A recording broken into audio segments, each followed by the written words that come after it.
That's really what it comes from me. I look at the faces of each one of those students and I say, you know what? When I see that light bulb go off, that glow on their face, that smile on their face, and I say, you know what? That's success, and that's something that makes us very proud. Welcome to the Power of PennWest. I'm your host, Dr. John Anderson, president of PennWest University. Whether you're a current student, a proud alum, or just curious about the PennWest community, welcome. Please stay tuned as we explore the stories, achievements, and experiences of the people who bring life to our campuses in California, Clarion, Edinburgh, and online. Welcome to the Power of PennWest podcast. Hello and welcome to another episode of the Power of PennWest podcast. At PennWest, we believe in walking the walk, not just talking the talk. We're exploring the transformative journey of college life through the lens of experiential learning and internships. Our students and faculty members don't just sit in classrooms, they actively engage in real-world experiences that shape their futures. Today, our guests talk about their experiences outside the classroom and how those experiences have opened doors, built confidence, and paved the way for a successful career. First, to the golf course, as we examine PennWest's professional golf management program and the hands-on work with PGA and golf experts. We'll tee off the chat with Justin Barroner, the Department Chair of Exercise, Health, and Sports Sciences and a PGA golf professional. Barroner not only teaches about the fitness and exercise of the sport, but also how to operate a golf course from the grass to the concession stand. He's led many experiential trips, most recently to the U.S. Masters Golf Tournament.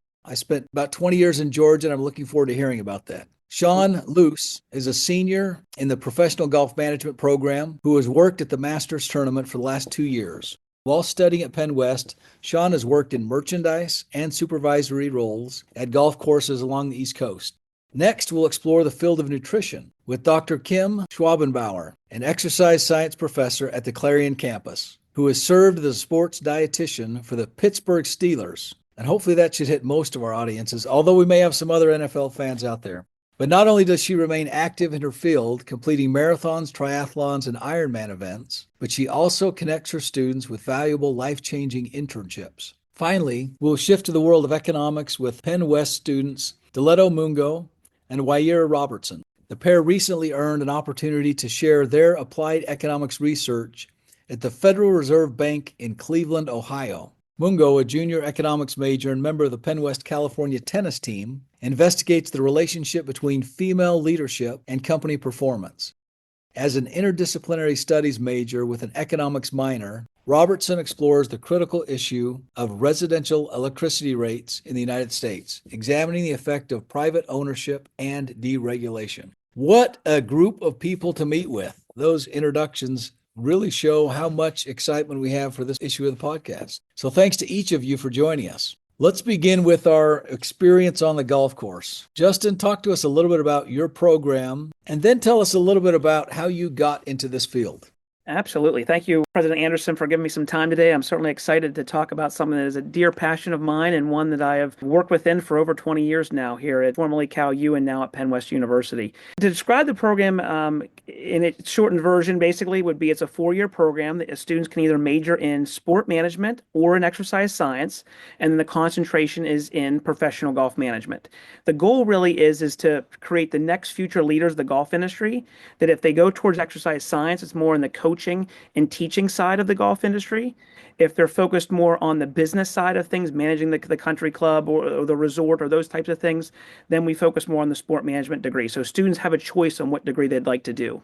One of the things that's most exciting about our program and something that's very unique is that our students go through 5 unique internships, a total of 67 weeks. So over a year, they're going to spend in the field from the time they matriculate as freshmen until the day that they graduate. In those 5 internships, they literally can go all around the world, and we certainly encourage that. So a lot of times students will stay relatively close to home for that first internship or two, and then after that, literally they've went all across the country and around the world in many cases to experience the golf industry in a variety of different forms. It could be anything from like managing a resort or a private facility.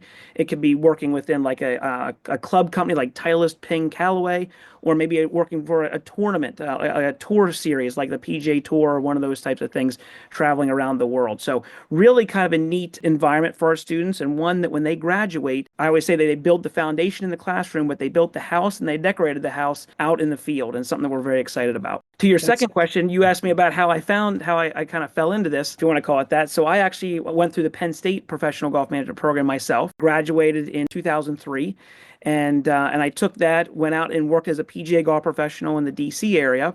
And I was there for about 2 years. We had some turnover at the club a little bit, and I was trying to figure out what the next steps for me were. And I was like, I want to go back to grad school. It's always something I wanted to do. I wanted to earn an MBA. And in that process, I started looking at different MBA programs. Long story short, I found that this small school called California University of Pennsylvania, just below Pittsburgh. They had an MBA program. They were looking to start a golf management program. I'm like, what a perfect fit. I'm 23 years of age at that time. Why don't I give this a shot, help them build the program I went through at Penn State? And now it's been 20 plus years, and it's been a dear passion. And I always call it I have 4 kids at home, so this is my 5th child. So it's something that is near and dear to my heart. That's great. Thank you very much, Justin. And what a career to end you up here at PennWest Cal. And thank you for creating these applied learning experiences. Sean, let's hear about your experience as a student in that program. How has that been for you? It's been amazing. It's been a lot of fun. I didn't really know exactly what I wanted to do going to college, and I decided I just fell on this of what's professional golf management? Like, what does that entail? What does that do instead of just going for business? And figured out that being concentrated into something that I love, that I grew since I've been playing since I was 10, and being able to work down the management side, but also be able to teach it.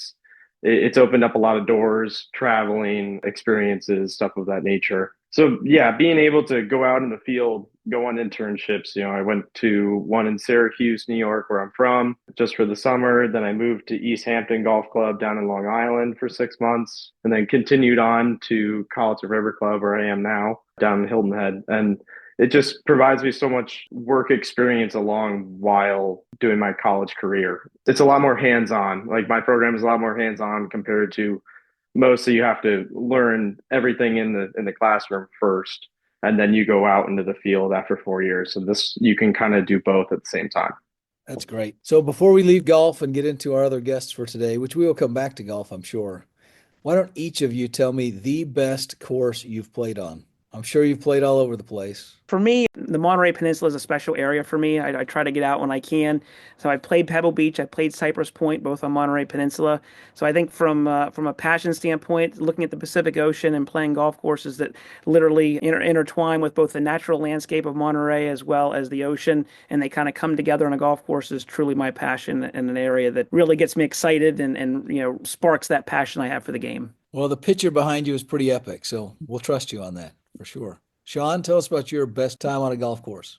With working down in Long Island, I had the opportunity to play Shinnecock Hills, where the U.S. Open is going to be next year. Pretty incredible. Just the views of the sound, and to be all that history while you're walking around is incredible.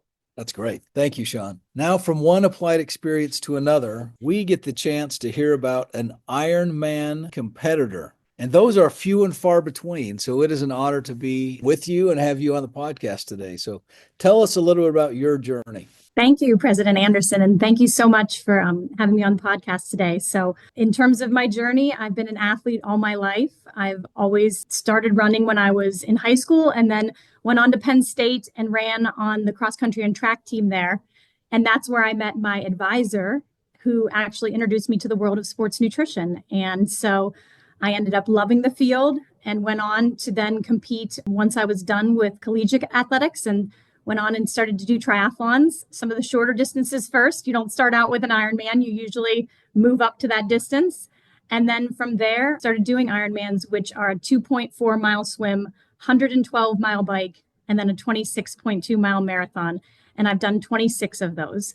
So I've seen the world that way, and been able to experience it as an athlete, and also counseled other athletes doing endurance sports, and more recently have moved to things like football and some of these other athletes that have a little bit more of a short sprint type anaerobic focus. 26 Ironman triathlons. That is so impressive.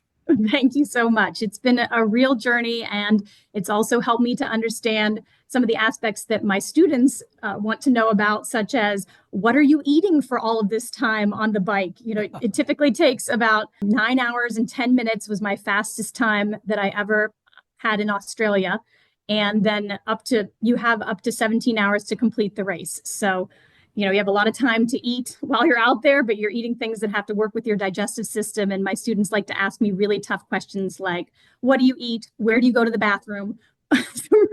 some really interesting things. So they have a lot of questions. And I've actually transported beet juice in my suitcase whole way to Taiwan before. So this week, a couple weeks ago, we made beet juice mocktails, and that was fabulous. And they really enjoyed that. So I said, keep it away from your clothes, but we're going to make some beet juice in class. So we've been doing some things like that lately.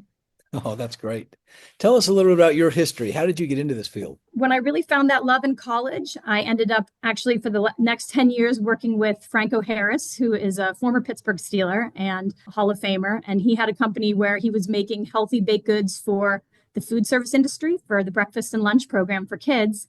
And from there, I really understood a little bit about business and marketing.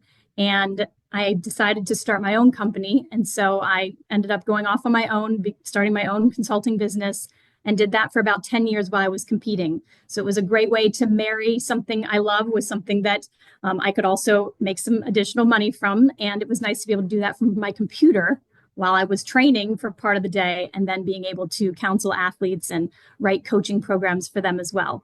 So then I started doing that. But when I had my first child, I realized it's pretty tough to do an Ironman while you're pregnant. They don't advise that. So I ended up actually saw an opening here at Clarion University and now PennWest. And so I started teaching. And after doing a lot of speaking and things like that, this was really right in my wheelhouse. And my mother was actually also a professor here at PennWest Clarion as well. So I grew up on campus in Becker Hall, under her desk and playing and things like that. And so it made a lot of sense that I would end up here as well. So. Oh, that's fantastic. What was her discipline? What did she teach? Was in computer science. Oh, that's fantastic. Yeah, so good story. So talk to us a little bit about the nutrition side or dietitian side of your business and your expertise. What is it like to walk up to someone who is an NFL player, say for the Pittsburgh Steelers, who's been an outstanding athlete their whole life, is paid millions of dollars a year to be an athlete, and you have to say something like, well, you probably shouldn't eat. You have those conversations? Oh, I absolutely had those conversations. It was really interesting because, of course, these gentlemen have incredible talent, and a lot of them have gotten by, even up to the point of being a professional, with being able to just have those genetics and have the right training and all of those things and putting those things together. Sometimes what I saw them eating or the questions that they would have, I would really end up saying, how did you make it this far? but for the most part, of course, they were interested in learning. They were always very respectful. They were great guys, great individuals. So I enjoyed working with them. And even if they had a question that was, how much protein is in a blueberry, which the answer is virtually none. I always tried to just meet them where they are. That's a hallmark of being a registered dietitian is always to just meet the client, whatever they need, helping them to feel empowered and helping them to just take a few small steps in trying to, you can't change everything in one day. We're really about making those incremental changes. And then to see what happened on the field was one of the most exciting parts of my job, in that, sometimes they would come back and say, boy, you told me to, have this carbohydrate drink. And boy, that was really great. I felt a lot better, had a lot more energy in the second half of the game. Thank you, or different strategies with caffeine and when they would take that in, all that is part of sports nutrition. So I evaluated a lot of supplements and things like that as well. But it was really neat getting to know them as people, and then seeing what they could do was pretty incredible at that level. Oh, I bet. That's so interesting. Now you get the chance to bring that experience straight into the classroom. We really do. And, the students are always interested. I share stories with, anonymity and protecting them as a client, but I certainly share stories about, just switching from this particular product to this particular product made a big difference, or here's how much salt, you wouldn't believe how much sodium these guys have to take in. And the students really enjoy those kind of stories, and we get a lot of laughter and we learn a lot from them as well. Oh, that's great. Let's next go to our third set of guests today, and we'll come back to each of you in just a minute. But Wairia and Diletta, tell us a little about your experience. You had the chance to represent PennWest at one of the most prestigious research conferences in economics. Tell us how that came about. Wairia, why don't you start with you? Okay, thank you. Me and Diletta, we were taking a class with Dr. John. It was an econometrics class, and for our final project, we had to come up with our own topic that we were interested in, and then research it and figure out like what the for that topic, like what were the economic impacts in that whatever field we were interested in looking into, and then after she saw our projects and then she liked them, she said we should consider, submitting our proposals to this program. So that's how it started. That's great. And Diletta, tell us about, from your perspective, how did you pick the topic for your research project? I remember the beginning of the semester, the first weeks we were trying to pick a topic, and I was trying to figure out something I was passionate about and something I was interested in. And female leadership is a topic very close to me, both because my mom is a CEO herself, and seeing her lead her company has shown me also what women in leadership can do, and also as a woman myself, something I am very interested in. So that's where I started off to know what I wanted to work on. That's great. And so was this your first research presentation outside of campus? Wayera? Yes. And Diletta, that was your first presentation? Yes, this was my first one. Talk us through what it's like when you get that letter that says you have been accepted to present at, this is a pretty prestigious place. Wayera, tell us what that experience is like when you were notified you're able to go present. I was super excited. I told my parents and they were all very excited. I think in the beginning, I didn't really understand how big of a deal this program was, because my teacher introduced it to us. It's like, oh, this is something that they do, it's for students. But as I went to all the trainings, and then had the opportunity to be on the peer review board as well. And I started seeing like all of everything that it took to put this program together, and then to like select the proposals, and then like all the work it went into like developing your proposal. I was like, okay, wow, this is a really big deal. So being able to get accepted by this, I was like, wow, I guess I actually am like, I have something as an economist. That's great. And walk us through that experience. So you get the letter accepted, you do your research, pick your topic, you submit it, the letter comes in, you get to present, you celebrate, and then you sit back and say, now I have to actually present. I've got to stand up in front of a whole room of really smart people, present my research, and let them pick it apart. Diletta, what was that experience like when you were sitting there in the session and they said, next we'll hear from, and you get the chance to stand up, walk to the front? Were you nervous at all? Oh, it was nerve-wracking. I felt my heart beating out of my chest, but it was amazing just to first of all be surrounded by so many smart people. Like every minute of the day I felt like I was learning something new, and yeah, it was obviously nerve-wracking, but it's an amazing experience, like that I'll keep with me forever and for future work.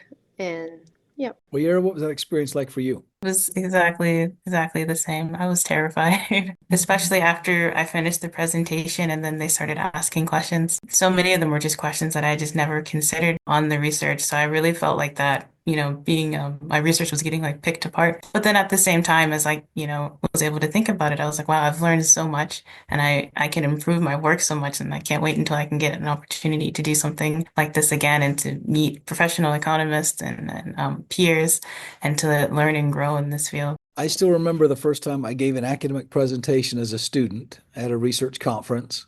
And I remember that feeling so well, of being just terribly nervous. But I think having that experience shows you how the process of knowledge creation happens. You get the chance to see people go through that, and you watch other people present. And sometimes you watch people who have been in the field for 30 years present their research and have it picked apart by someone who graduated in a PhD 2 years ago, but is more up to speed on recent multilinear regression equations or something like that than someone who's been doing it forever. It's quite an awe-inspiring thing to be a part of. So talk me through just a minute. So some listeners may not be familiar with an academic conference like that. Talk me through how the conference goes. You show up, you check in. What are the sessions kind of like? Diletta, will you tell us a little bit about that? Yeah, so the start of the conference was at 9 a.m. We had to go through security checks to get into the Federal Reserve. and then breakfast time. So great time. And then 4 sessions during the day. Each session was with 3 students presenting in 2 different rooms, the main auditorium and the secondary room. Both me and Moira were presenting in the main auditorium as session openers, so that was also a huge deal for both of us. And the first 10 minutes, you present your research. Then there are 5 minutes where a discussant is summarizing your research and pointing out the strengths and where the research could be improved.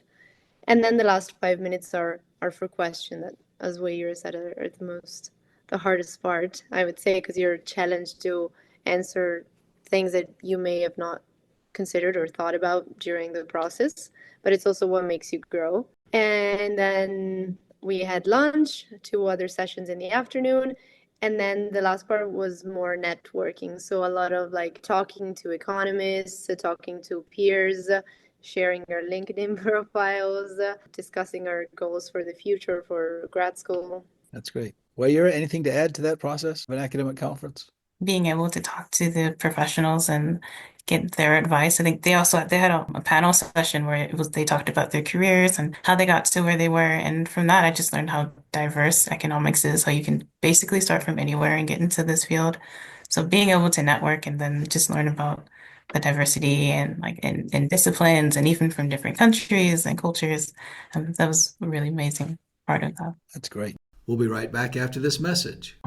At PennWest University, we're making college make sense again for people who maybe thought college wasn't the answer. We're making college practical with programs tied to in-demand jobs that prepare you for success right away. We're making college accessible by breaking down barriers and offering more choices. We're making college approachable with faculty who understand where you're coming from and help you get where you're going. At PennWest, we're making college valuable again for people just like you. Learn more at pennwest.edu.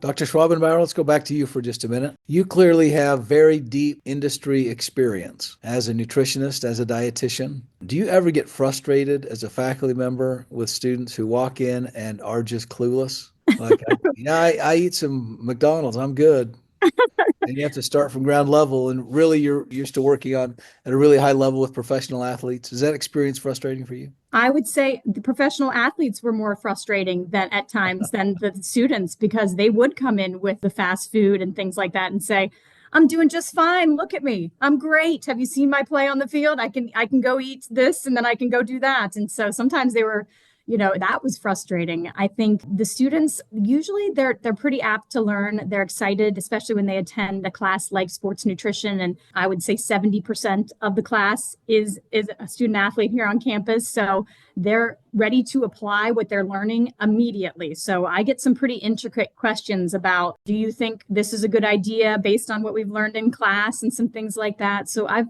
really enjoyed getting to know their questions and then actually addressing some of them as part of the curriculum. When I find that the class has a large interest in a particular area, we will go to the research, or we will look up the influencer that said that this and that happened on social media and this is how it should be, and then really pick that apart and use evidence-based recommendations to do that. So it's a really interesting time when we have these, social media influencers and the students are following them and they want to know, is this person right? Is this what I should be doing? So I'm thankful that they do come to class with those questions, and let's go ahead and pick that apart and use that as a real world example of, should I really do this, or does this make sense? Or maybe instead we should look at this with a different approach or a different way using the actual research. So it's a great teaching opportunity. So I don't get too frustrated. I just try to see what they have to say, and then let's go ahead. Let's talk about it. Let's pick that apart and see where it goes. And I think that's great learning opportunities really for both of us. Oh, I think that's fantastic. Talk us through some examples of that. When is a student brought to you something they saw on TikTok or Instagram and said, this is the holy grail. This is going to make me do X, Y, and Z. Like, well, maybe not so much. Look into it. Do you have any examples about that?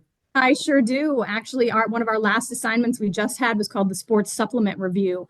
And they take a supplement that they'd like to examine and take it through the whole process of understanding how it's made, looking at the ingredients. Is it third-party tested, meaning an outside entity has come in and checked the ingredients, make sure there isn't any banned substances. So they go through from start to finish and provide actual research to show whether it works or not. And a lot of them go in with the idea that this L-carnitine or this glutamine supplement or something like that is going to just be absolutely amazing, and they stand by it. They're taking it, and then they go through the process, and sometimes by the end find out that it wasn't actually what they thought. So it's a great time to do that at the end of the semester when we've already learned a lot of the mechanisms in the body. So while sometimes they gripe a little bit, oh, do I have to learn the Krebs cycle? Do I have to talk about glycolysis, some of these intricate cycles in metabolism? And then I say, there's a purpose for this. If you don't understand this, you won't know whether the supplement that you want to analyze actually works.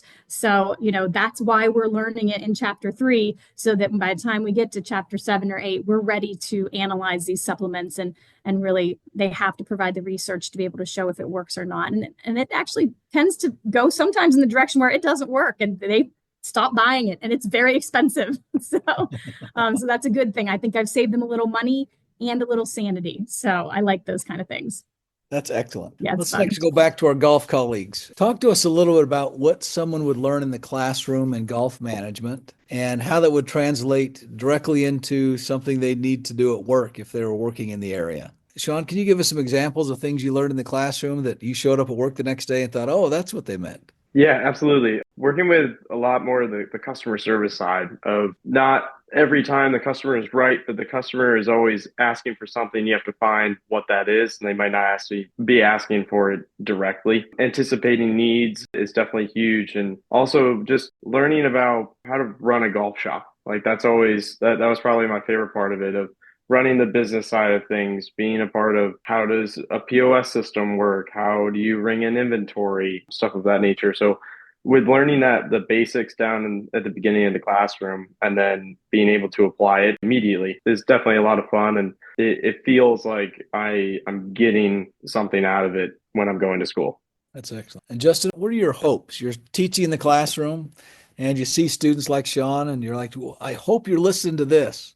These are the things that are going to matter when you have that job. Absolutely. That's a great question. I hope that they can understand that at the heart of what they do in the golf industry, we always call it a servant's heart, that they understand that the secret and the key for them to being successful is to really connect with the customer, connect with the patron, and make sure that they have a memorable experience each and every time they're out there. So it kind of dovetails with what Sean talked about a little bit with that customer service element, because everything we do, it doesn't matter if it's tournament operation, merchandising, all those elements all get packaged up into one little thing, and it comes down to servicing both the customer as well as your fellow employees. And it really came to head, I think, 2 weeks ago. This is now the 10th year that our program has actually been at the Masters tournament and help with operations. So we have both current students as well as alumni that got to be actively involved in the managing of the merchandising operation at the Masters, as well as within what we call the putting experience over at Berkman's Place, which is a really high-end customer service experience.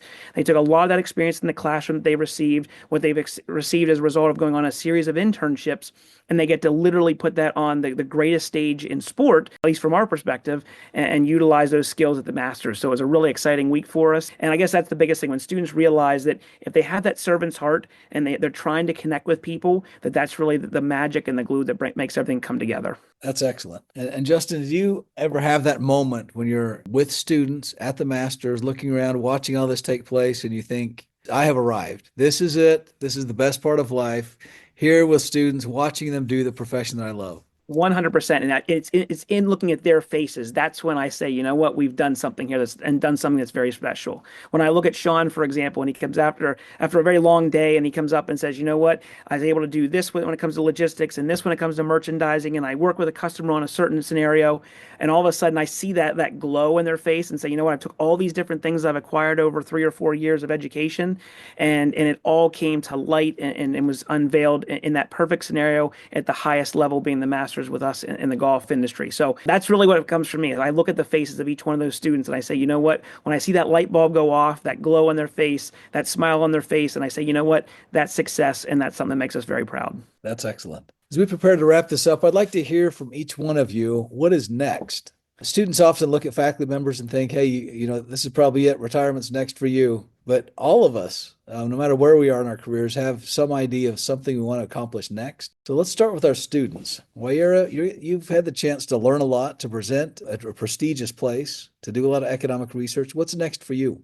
I'm graduating in May on the 3rd. I'm super excited about that. And I'm going into a graduate program, so a master's program in quantitative economics and in public policy that has more of a international governance focus. That's what I plan on doing next. That's excellent. Do you know where you're going yet? Oh, yes, the University of Pittsburgh. That's excellent. Very good job. Congratulations. That's a huge next step. Diletta, what's your next step?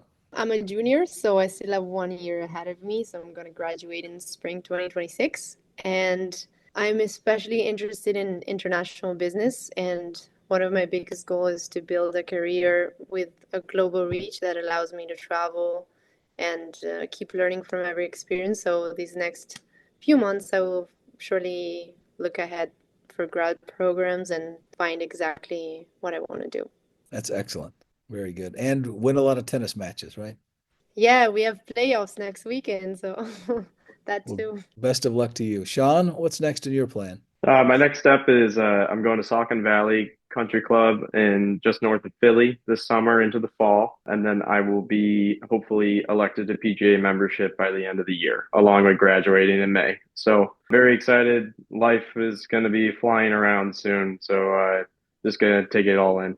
That's excellent, Sean, and best of luck to you. That sounds fantastic. And while you're carrying bags and talking to people out there, if you find anybody that wants to donate a little money here to PennWest, we definitely have people who could talk to them. So keep us in mind. Absolutely, will do. Thanks, Sean. And let's wrap up with our two faculty members. You're outstanding faculty members here at PennWest. You've contributed so much. What is the next professional hope or accomplishment that each of you have? Justin? It's a great question. Obviously, as the chair of the Department of Exercise, Health, and Sports Sciences, I really want to work with each program in our department to try to take things like experiential education and make sure it's truly embedded into each and everything that we do here at PennWest. I think it's probably one of the biggest things. So I've spent so much time with golf management, so much time building those networks, building those connections, and setting those opportunities for students. I really want to expand outside of golf and make sure that the rest of the programs within our department, everything from the associate's level the whole way to the doctoral level, have those same type of opportunities. That's excellent. Dr. Schwabenbauer? Thank you. I'm going to do the Pittsburgh Half Marathon coming up pretty soon here at the end of May. And just to continue to work with my students to achieve their goals. I actually just got an email today from a student who is going to their desired graduate program in physical therapy. So just to help them continue to reach their goals. And I'd also like to do some writing this summer on women and perimenopause and menopause and helping to develop some strength training programs. I think that's something that is near and dear to my heart right now. And I think it could help some women as well. So we're focusing on that. Excellent. Well, thanks to each of you for joining us today on the Power of PennWest podcast. We have some excellent presenters in economics, a budding student and PGA professional in Sean, and we have two faculty members who specialize in bringing experiential learning into the classroom here at PennWest. One is a professional golf PGA pro, and the other is a 26-time Ironman completer. That is fantastic.